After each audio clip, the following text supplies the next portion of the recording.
Sir, இப்ப இந்த தேர்தலுக்கு முன்னாடி இடைக்கால பட்ஜெட்ல இந்த ரயில்வே பட்ஜெட்ல பார்த்தீங்கன்னா, நம்ம சேலம், கரூர், திண்டுக்கல் அந்த இரட்டை ரயில் பாதை திட்டத்துக்கு 150 கோடி ஒதுக்குறாங்க. அதேபோல ஈரோடு, கரூர் இரட்டை ரயில் பாதை திட்டத்துக்கு 150 கோடி ஒதுக்கப்பட்டு, ஆனா இப்ப இந்த பொது பட்ஜெட்ல அதுக்கு வெறும் 1000 ரூபாய் தான் நிதி ஒதுக்கீடு செஞ்சிருக்காங்க. இதை எப்படி பார்க்குறீங்க சார்? உங்களுக்கு நினைவு இருக்கும்னு நினைக்கிறேன். கடந்த கூட்டத்தொடரில், பாராளுமன்ற கூட்டத்தொடரில் ரயில்வே துறையினுடைய மானிய கோரிக்கையில் பேசுகிற பொழுது இதை தெளிவாக சுட்டி காட்டியிருந்தேன். அதனுடைய விரிவான புள்ளி விவரங்கள் தான் இப்போ வெளிவர தொடங்கி இருக்கிறது.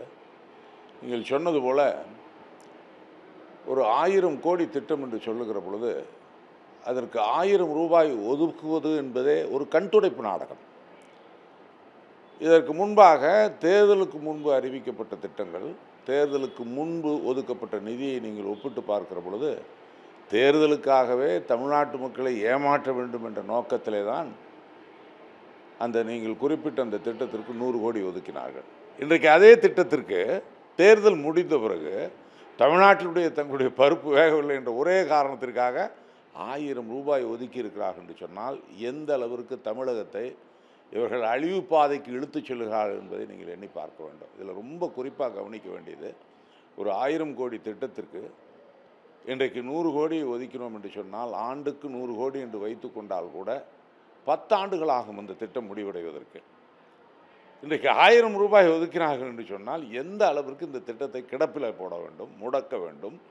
இதன் மூலமாக தமிழர்களுக்கு ஒரு ஜனநாயகத்தில் ஒரு மிகப்பெரிய துரோகத்தை இவர்கள் இழைக்கிறார்கள் மத்திய சர்க்கார். அதுதான் இதை காமிக்கிறது. இதுதான் தமிழ்நாடு முழுவதும் இந்த நிலைதான். கடலூர், சென்னை மகாபலிபுரம் கடலூர் திட்டம், திருவண்ணாமலை செஞ்சி திட்டம், ஈரோடு கரூர் அகல ரயில் பாதை, திண்டுக்கல் செல்லுகிற பாதை, இது அத்தனையிலுமே 1000 ரூபாய் தான் ஒதுக்கியிருக்காங்க. ஆனால் அதையே நீங்கள் கடந்த தேர்தலுக்கு முன்பாக அறிவிக்கப்பட்ட இடைக்கால பட்ஜெட்டில் பார்த்தீங்கன்னா பிப்ரவரி மாதத்தில் 25 கோடி 100 கோடி ஒதுக்கி ஏதோ தமிழ்நாட்டுக்கு அதிகம் செய்வது போல் ஒரு நாடகத்தை அரங்கேற்றினார்கள். தமிழக மக்கள் இதெல்லாம் புரிந்து கொண்டு தான் திடீரென்று இவர்கள் இந்த மாதிரி ஒரு நாடகத்தை செய்கிறாங்கன்னு தான் தகுந்த பாடத்தை புகட்டினார்கள். அதற்காக இன்றைக்கு தமிழகத்தை வஞ்சிக்கிறார்கள், திட்டமிட்டு வஞ்சிக்கிறார்கள். பாராளுமன்றத்தில் இதை நிச்சயமாக வெளிக்கொணர்வோம், இதற்குரிய நியாயத்தை கேட்போம்.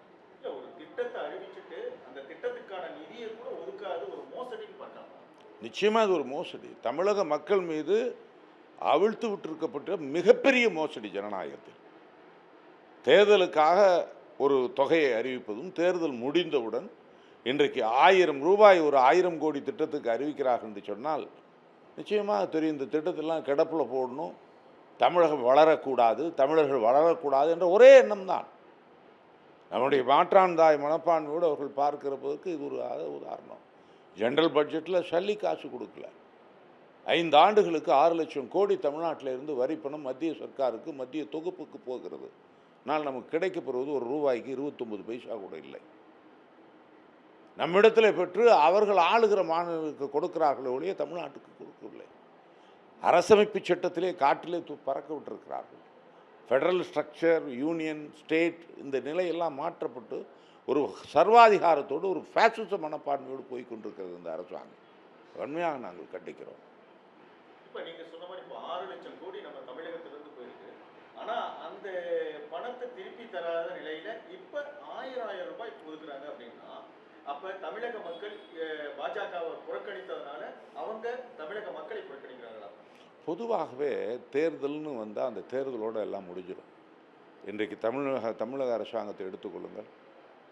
நம்முடைய தமிழ்நாட்டினுடைய முதலமைச்சர் எல்லோருக்கும் ஆளுகிற முதலமைச்சராக இருக்கிறார். வாக்களித்தவர்கள், வாக்களிக்காதவர்கள். சேலத்தில் கூட 10 தொகுதி சட்டமன்ற தேர்தலில் இழந்தோம். விட்டு விட்டாரா? எந்த தொகுப்பிலாவது எந்த திட்டத்திலாவது சேலத்திற்கு குறை வைத்திருக்கிறாரா? மகளிருக்கு 1000 அது சேலம் மக்களாக இருந்தால், வாக்களிக்காத மக்களாக இருந்தாலும் கொடுத்தார், செய்து கொண்டிருக்கிறார். ஆக வாக்களித்தவர்கள் வாக்களிக்காக என்று பார்க்கிற மனப்பான்மை அது இந்த நாட்டை அழிவு பாதையில் கொண்டு போய் விட்டுவிடும். நிச்சயமாக அவர்கள் போக்கே தமிழக மக்களை வஞ்சிக்க வேண்டும், தண்டிக்க வேண்டும், தமிழ்நாடு முன்னேறக்கூடாது, தமிழகம் வளரக்கூடாது என்ற ஒரே பாணியிலே தான் இன்றைக்கு இருக்கிற பாரதிய ஜனதா மத்திய ஆட்சி, ஒன்றிய ஆட்சி நடைபெற்று கொண்டிருக்கிறது. இது வேற என்ன சந்தேகம்? இதில் ஒரு ஒரு தேர்தலுக்கு முன்பாக மக்களை ஏமாற்றுவதற்காகவே ஒரு பட்ஜெட்டை விடுறாங்க ரயில்வே துறையில். நான் சொன்ன இந்த குறிப்பிட்ட 10 திட்டங்களில் பார்த்தீங்கன்னா 25 கோடி, 50 கோடி, 100 கோடி ஒதுக்கியவர்கள் எப்படியாவது இதெல்லாம் காமிச்சு ஓட்டை பெற்றுக்கொள்ளலாம் என்ற மனப்பால் குடித்து தான் ஒதுக்குனாங்க. இன்றைக்கு அதே அரசாங்கம் ஒரு மைனாரிட்டி அரசாங்கம் அமைத்த பிறகு தங்களிடத்தில் அதிகாரம் இருக்கிறது என்று சொல்லி வெறும் 1000 ரூபாய் அந்த திட்டத்திற்கு, ஒவ்வொரு திட்டத்திற்கும் 1000, அந்த 10 திட்டங்களுக்கும் குறிப்பிட்ட திட்டங்கள் 1000 ரூபாய் ஒதுக்குறாங்கன்னா இது வேற என்ன வெளிப்பாடு? தமிழ்நாட்டை வஞ்சிக்க வேண்டும், தமிழ்நாட்டை புறக்கணிக்க வேண்டும், தமிழர்கள் வளரக்கூடாது, தமிழ்நாடு வளரக்கூடாது என்ற அந்த கடுமையான மனப்பான்மையை தான் காண்பிக்கிறது. வன்மையாக கண்டிக்க வேண்டும். தமிழ்நாட்டு மக்கள் நிச்சயம் தக்க பாடம் புகட்டுவார்கள். குறிப்பாக இப்போ நம்ம சேலம் கோட்டம், உங்கள் சேலம் நாடாளுமன்ற தொகுதியில் தான் வருது.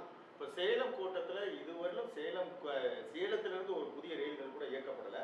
இந்த நிலையில் சேலம் கோட்டத்துக்கு ஒதுக்கப்பட்ட நிதிகள்லாம் இப்படி அவங்க ஒதுக்காமல் இருக்கிறாங்களே, இதை நீங்கள் எப்படி பிரதிபலிப்பீங்க? இன்னும் புள்ளி விவரம் சொல்லணும்னா சேலம் கோட்டம் தான் அதிக வருவாயை கொடுக்கிற ரயில்வே கோட்டம்.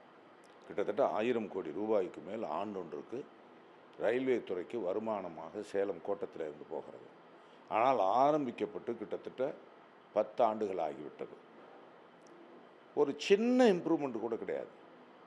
ஒரு புதுசாக ஒரு ட்ரெயின் கூட விடலை, எந்த திட்டங்களும் கொடுக்கல. ஆக இவர்கள் திட்டமிட்டு தமிழ்நாட்டை, சேலத்தை மட்டுமல்ல தமிழ்நாட்டையே புறக்கணிக்க வேண்டும், அவர்களை கொடுமைப்படுத்த வேண்டும், இந்த நாடு தமிழ்நாடு வளரக்கூடாது என்ற ஒரே நோக்கத்திலே தான் செயல்பட்டு கொண்டிருக்கிறார்கள்.